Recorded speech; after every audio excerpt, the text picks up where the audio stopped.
मैंने सोच लिया है, मैं थोड़ी बहुत वायरल हो गई हूँ।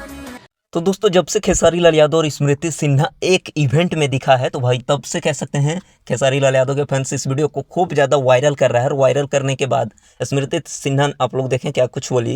भाई खेसारी लाल यादव के फैंस को बहुत बहुत धन्यवाद बोला है, क्योंकि भाई खेसारी लाल यादव और स्मृति सिन्हा का ये जोड़ी काफ़ी सुपर डुपर हिट है और खेसारी फैंस खूब ज़्यादा सपोर्ट करता है इस जोड़ी को देखने के लिए बेताब रहते हैं फैंस। ये बोली है स्मृति सिन्हा। भाई कई सारे फिल्में हैं खेसारी लाल यादव और स्मृति सिन्हा का, जो भाई रिकॉर्ड बना चुका है। और इसी मैटर पे आज स्मृति सिन्हा ने एक वीडियो बनाया था, मजाकिया अंदाज में कह सकते हैं, जो खेसारी लाल यादव के फैंस को बहुत अच्छा लगा है और उस पर खूब ज़्यादा रिएक्शन मिल रहा है खेसारी लाल यादव को फैंस की तरफ से। तो स्मृति सिन्हा लाइव आके यही खेसारी फैंस को धन्यवाद बोल रही थी। भाई जितने भी खेसारी लाल यादव के फैंस हैं ऐसे ही गर्दा उड़ाते रहिए।